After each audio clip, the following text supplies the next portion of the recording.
ਸਵਾਗਤ Punjabi national TV ਦੇਖਦੇ ਦਰਸ਼ਕਾਂ ਦਾ। ਏਜੰਸੀਆਂ ਕਹਿੰਦੀਆਂ ਕਿ ਅੰਦੋਲਨ ਜਿਹੜਾ ਹੈ ਉੱਤਰ ਭਾਰਤ ਦਾ ਆ, ਪੰਜਾਬ ਹਰਿਆਣਾ ਕੁਝ ਯੂਪੀ ਦੇ ਹਿੱਸੇ ਦਾ, ਪਰ ਅਸੀਂ ਦੇਖਿਆ ਕਿ ਇੱਥੇ ਮਹਾਰਾਸ਼ਟਰ ਤੋਂ ਵੀ ਇੱਕ ਟੀਮ ਆਣ ਕੇ ਸਿੰਘੂ ਬਾਰਡਰ ਤੇ किसानों की सेवा कर रही है। डॉक्टर साहब आपका बहुत बहुत स्वागत। नमस्कार, जय हिंद। आप महाराष्ट्र से आए हैं, तो कितने दिन हो गए आपको आए? अभी हम लोग यहाँ पर कल से आए हैं और अभी हम 13 तारीख तक यहाँ रुकने वाले हैं। जितने भी यहाँ पर किसान भाई बंधु आए हैं इस कृषि आंदोलन को डील करने के लिए, सरकार ने जो कृषि बिल बनाए हैं उसके विरोध में हम उसकी यहाँ पर आए हैं। और जितने भी अपने यहाँ पर किसान भाई हैं, माताएं बहनें हैं, उनका 21% मानसिक तनाव और दर्दों की सेवा करने के लिए हम यहाँ पधारे हुए हैं। महाराष्ट्र में खेती कानूनों को लेकर कैसी आवाज़ है आम लोगों में? अभी क्या इस कृषि आंदोलन को लेकर के महाराष्ट्र में बहुत उत्तेजना है। नासिक में, कोल्हापुर में, नागपुर में जबरन जोत को लेकर के सब आंदोलन चला रहे हैं। हमारा महाराष्ट्र अखिल भारतीय किसान सभा लीडर अरुण बनकर यहाँ पर साथ में पधारे हुए हैं। वो सब उस कार्यक्रम को लीड करते हैं।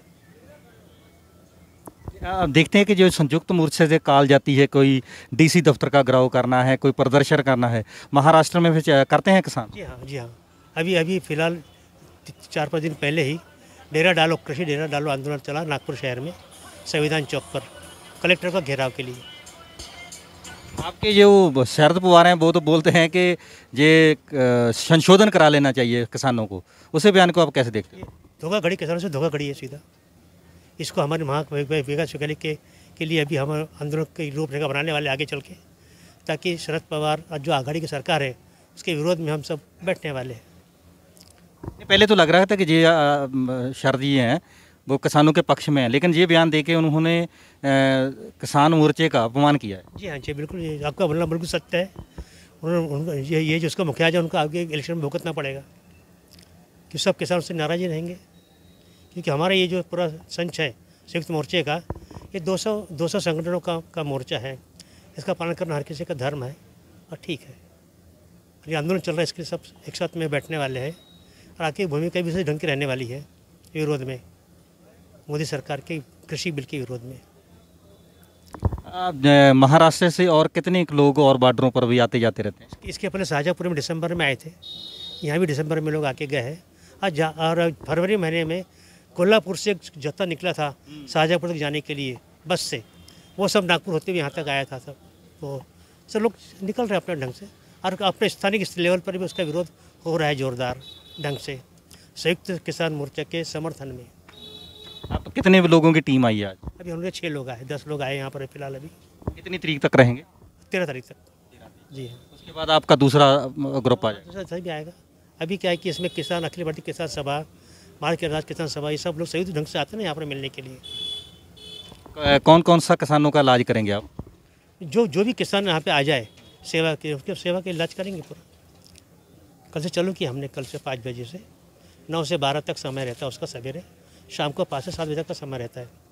एक्यूप्रेशर का सारा आप देखते हो? बिल्कुल, क्योंकि एक्यूप्रेशर जो है खाना खाने के पहले किया जाता है, खाना खाने के बाद नहीं किया जाता। ਸਾਡੇ ਨਾਲ ਇਸ ਵੇਲੇ महाराष्ट्र तो अनर बनकर मौजूद है, उन्होंने भी गलबात करते हैं। महाराष्ट्र में कैसे आंदोलन को देखते हैं? मैं पंजाब में आया हूँ, यानी सिंधु बॉर्डर पर, और मैं दुख व्यक्त करना चाहता हूँ। मैं यहाँ प्रेरणा ग्रहण करने आया हूँ। हमारी महाराष्ट्र में अभी जो चल रही सरकार वो कांग्रेस, राका और शिवसेना की महाविकास आघाड़ी सरकार है। जब तीनों काले कृषि कानून पारित किए गए संसद में और राज्यसभा में हुकुमशाही से, तो महाराष्ट्र में कांग्रेस पार्टी ने इसका पुरजोर विरोध किया था। राका ने भी किया और शिवसेना ने भी किया था। सरकार में आ गए और हमें यह यकीन था कि ये लोग ये तीनों कानून को महाराष्ट्र की विधानसभा में निरस्त करेंगे और नया कृषि कुछ महाराष्ट्र के किसानों को राहत देगी। मगर गौरतलब है कि अभी 8 दिन पहले अजित पवार, इसके ऊपर कुछ भ्रष्टाचार के आरोप लगे। अनिल परब, ये शिवसेना का नेता है, मंत्री है, इसके ऊपर भी आरोप लगे। तो क्या बात है, ये शरद पवार नाम का बड़ा गजब का शख्स है। मनमोहन सिंह सरकार में 10 साल कृषि मंत्री रहा, उसने ये काले कानून का विरोध किया था और अचानक पलटी मार गया। और विधानसभा में अभी ये 5 और 6 जुलाई की महाराष्ट्र की विधानसभा बनी, तो उस विधानसभा में ये बिल ला लिया गया। और वो बिल क्या है, ये तीनों कृषि कानून जो है मोदी के, ये तीनों कृषि कानून में कुछ संशोधन लाकर बिल लाया। तो इसका मतलब दाल में कुछ काला है। महाराष्ट्र राज्य किसान सभा, अखिल भारतीय किसान सभा, हम जितने जनवादी किसानों के संगठन हैं, हम उसका पुरजोर विरोध करते हैं। हम इसमें कोई संशोधन की मांग नहीं कर रहे। हम ये तीनों काले कृषि कानून को रद्द करने की मांग कर रहे हैं।